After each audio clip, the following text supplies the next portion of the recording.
नमस्कार। जय Hind. Vande Mataram. My dear teachers और जो टीचर की तैयारी कर रहे हैं उन सभी को नमस्कार। जो सेवारत शिक्षक हैं उनके लिए ये खासकर मैंने वीडियो बनाई है। इसमें मैं 30 प्रश्न हिंदी के करा रहा हूँ। जैसा आपका टेस्ट होना है उसी स्टाइल में और बिल्कुल इम्पोर्टेंट रहेगा। ये क्वेश्चन भी इसके इम्पोर्टेंट रहेंगे, प्रैक्टिस के लिए बहुत ही महत्वपूर्ण है। तो आप प्रैक्टिस कीजिए, पूरा वीडियो अंत तक ज़रूर देखिएगा। काम का लगे, पसंद आए तो लाइक ज़रूर कीजिएगा दोस्तों में और अपने फ्रेंड सर्कल में, अपने शिक्षक साथियों में भेजिएगा ज़रूर। चलिए देख लेते हैं हम टेस्ट। तो हम यहाँ टेस्ट की लिंक पर क्लिक करते हैं। क्लिक किया तो हमारे सामने थोड़ा सा समय लगेगा, ये टेस्ट खुलेगा। तब तक आप वीडियो को लाइक कर दीजिए, क्योंकि आप टेस्ट जब करेंगे तो फिर ध्यान नहीं रहेगा लाइक करने का। ये टेस्ट खुल गया है, आप सभी देख रहे हैं। यहाँ पे ये टाइमर चालू थे, शुरू हो गया है। यहाँ आपका रोल नंबर दिखेगा जब आप पेपर देंगी। यहाँ पे देखिए भाग 2 है। भाग 1 की हमने शिक्षा शास्त्र और बाल विकास की वीडियो बना दी है, आप उसको देख लीजिएगा। अब हम यहाँ शुरू करते हैं अपना पेपर। यहाँ लिखा है निम्नलिखित गद्यांश या पद्यांश को पढ़कर प्रश्न का उत्तर दें। तो ये गद्यांश है, इस गद्यांश को हमें ध्यान से पढ़ना है और हम जितने प्रश्न करते जाएंगे वो हमारे यहाँ ग्रीन होते जाएंगे। ठीक है, चलिए करते जाएंगे जितने हम। तो अब हम इसको जूम कर देते हैं थोड़ा सा पढ़ने के लिए। यहाँ लिखा है राष्ट्रीयता केवल देश की सीमाओं से प्रेम करने का नाम नहीं है, बल्कि देश के समस्त नागरिकों, उनकी संस्कृति, भाषा और परंपराओं के प्रति आदर भाव रखना ही वास्तविक राष्ट्रीयता है। जब तक एक नागरिक दूसरे नागरिक के अधिकारों का सम्मान नहीं करता, तब तक कोई भी राष्ट्र सशक्त नहीं बन सकता। शिक्षा ही वह सशक्त माध्यम है जो बालकों में राष्ट्रीयता एवं नैतिकता के मूल्यों का बीजारोपण करती है। तो ये गद्यांश हमने पढ़ लिया है। अब इस गद्यांश पर आधारित कुछ प्रश्न रहेंगे।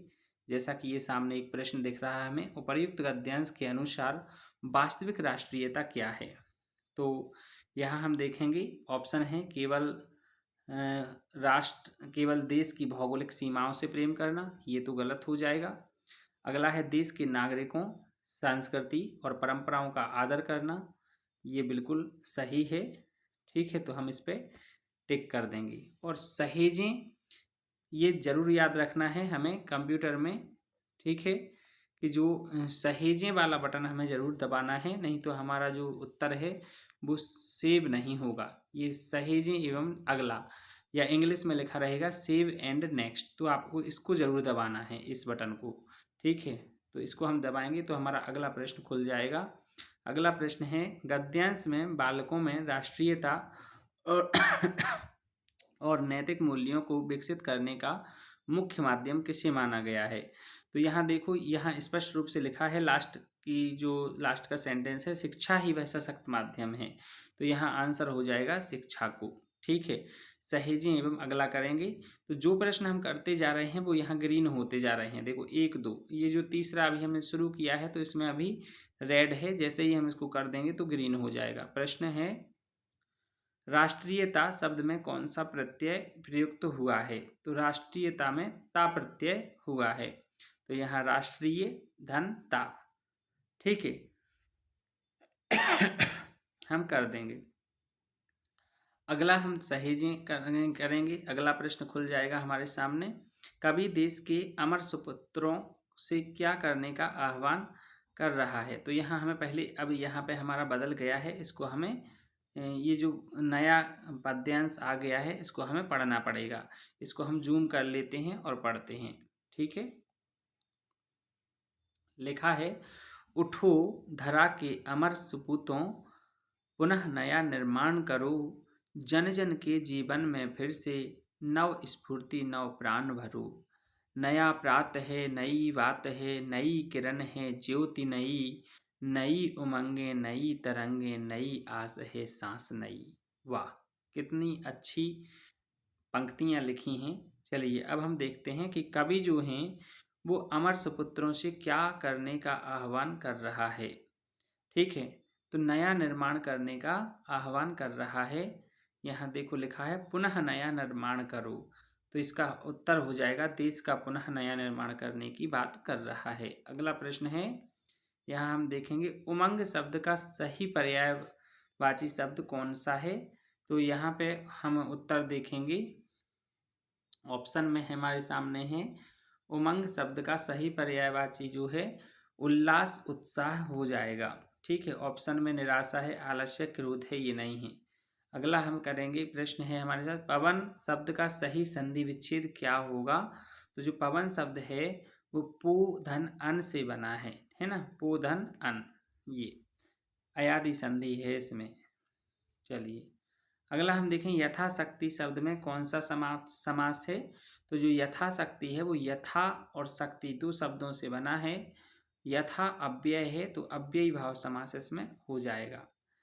अगला है हमारा निम्नलिखित में से सकर्मक क्रिया वाला वाक्य चुनिए। सकर्मक क्रिया, ठीक है, तो यहाँ पे जैसे हमारे सामने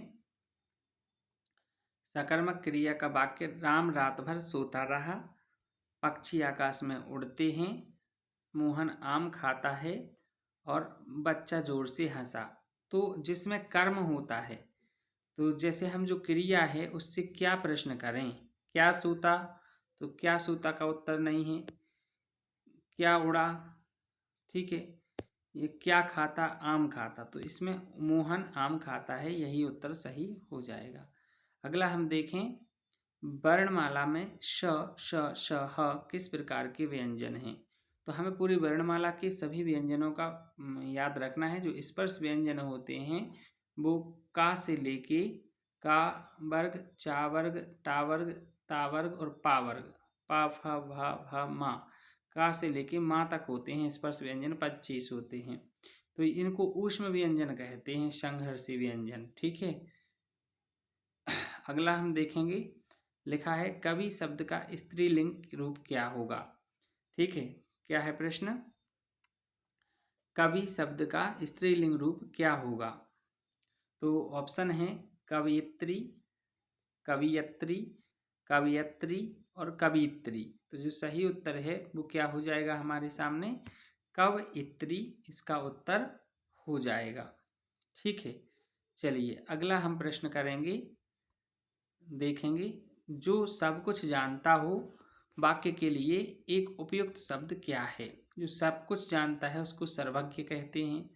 अगला हम देखेंगे अंधे की लाठी होना, मुहावरे का सही अर्थ क्या है। अंधे व्यक्ति की सहायता करना, नहीं, एकमात्र सहारा होना, ये हमारा उत्तर हो जाएगा।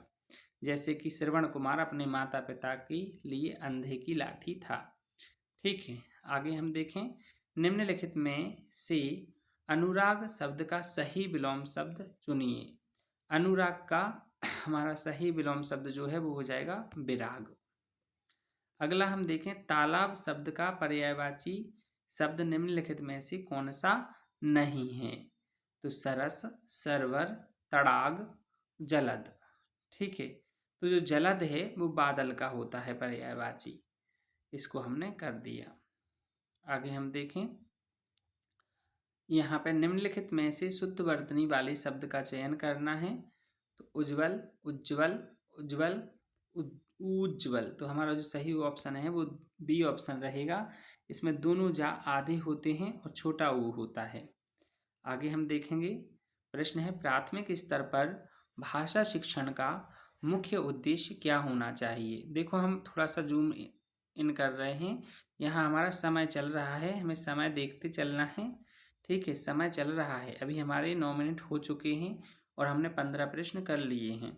तो हमें इतनी स्पीड भी नहीं करना है, आराम से शांति से प्रश्न पढ़ेंगे, चारों ऑप्शन पढ़ेंगे, जो सही उत्तर आपको लगेगा उस पर आप टिक करेंगे, फिर आगे बढ़ेंगे। ठीक है, चलिए हम देख लेते हैं हमारा जो प्रश्न है, प्राथमिक स्तर पर भाषा शिक्षण का मुख्य उद्देश्य क्या होना चाहिए। तो बच्चों को केवल व्याकरणिक नियम रटाना, रटाना मतलब ये नेगेटिव आंसर हो गया, इसको नहीं लगाएंगे। अगला है बच्चों को विभिन्न संदर्भों में भाषा का प्रभावी प्रयोग करने योग्य बनाना, बिल्कुल सही बात है। अगला ऑप्शन और देख लेते हैं, बच्चों को केवल कठिन शब्द बोलना सिखाना। केवल शब्द जहाँ जिस भी ऑप्शन में है वो ऑप्शन आंसर नहीं होगा, इस बात का हमें ध्यान रखना है। तो हमारा उत्तर बी हो जाएगा और इसको हम सहेजें आगे बढ़ें कर देंगे। ठीक है, अगला प्रश्न है हमारे सामने कि भाषा अर्जन लैंग्वेज एक्विजिशन और भाषा अधिगम लैंग्वेज लर्निंग में मुख्य अंतर क्या है। तो इसमें क्या है, भाषा अर्जन स्वाभाविक एवं सहज होता है। अर्जन मतलब बच्चा ग्रहण कर रहा है, जबकि जो भाषा का अधिगम है वो प्रयासपूर्ण और नियमबद्ध होता है। ठीक है, नेक्स्ट हम देखेंगे हमारे, देखो जितने हम प्रश्न करते जा रहे हैं वो यहाँ पे ग्रीन हो गए हैं और जो अभी रह गए हैं, जिस जिस नंबर पे हम अटके हैं वो रेड है। अभी देखो नोआम चॉम्स्की के अनुसार बच्चा, क्वेश्चन है नोआम चॉम्स्की के अनुसार बच्चों में भाषा सीखने की क्षमता कैसी होती है। ठीक है, तो ऑप्शन है जन्मजात होती है और अनुकरण द्वारा अर्जित होती है, केवल वातावरण पर आधारित होती है या शून्य होती है। तो नोआम चॉम्स्की ने ये कहा है कि बच्चों में भाषा सीखने की क्षमता जन्मजात होती है, इनेट है। ठीक है, तो हम नेक्स्ट करेंगे, प्राथमिक स्तर पर सस्वर वाचन अलाउड रीडिंग का मुख्य उद्देश्य क्या होता है। तो ये बी ऑप्शन है हमारा, बच्चों में उच्चारण शुद्धता और पाचन के प्रति झिझक को दूर करना। अगला प्रश्न हम देखेंगे, हमारे सामने प्रश्न है कि बहुभाषिकता मल्टीलैंग्वेलिज्म हमारी पहचान भी है और हमारी खालिस्तान व खालिस्तान का अभिन्न अंग है। तो सभ्यता, संस्कृति, चुनौती, समस्या, साक्षरता, भाषा, विलीनता और विकार। तो हमारा सही उत्तर हो जाएगा सभ्यता और संस्कृति। इसको हम फिर से पढ़ लेते हैं सभ्यता संस्कृति भर के, कि बहुभाषिकता हमारी पहचान भी है और हमारी सभ्यता व संस्कृति का अभिन्न अंग भी। ठीक है, चलिए अगला प्रश्न है हमारा, प्राथमिक स्तर पर बच्चों की भाषा का आकलन करने का सबसे उपयुक्त साधन कौन सा है। तो बच्चों की भाषा का आकलन करना है प्राथमिक स्तर पर। ठीक है, तो इसका जो सही उत्तर है वो है पोर्टफोलियो। बच्चे का पोर्टफोलियो मतलब होता है एक रिकॉर्ड रखा है आपने, समय समय पर जो टेस्ट लिए, समय समय पर उन्होंने जो काम किए हैं वो उन सब का एक रिकॉर्ड रखते हैं, वो कहलाता है पोर्टफोलियो। ठीक है, उसको हम देखेंगे तो हमें पता चलेगा बच्चे ने कितना मतलब कितनी प्रगति की है। ठीक है, नेक्स्ट हम देखेंगे, भाषा सीखने सिखाने में बाल साहित्य चिल्ड्रंस लिटरेचर किस प्रकार सहायता करता है। तो यह केवल रंगीन चित्रों के लिए उपयोगी है, केवल वाला उत्तर नहीं करना है। यह बच्चों को प्रामाणिक, रोचक और भाषिक विविधतापूर्ण सामग्री प्रदान करता है। यह पाठ्यपुस्तक का विकल्प है, यह केवल समय बिताने का साधन है। तो सही उत्तर बी हो जाएगा।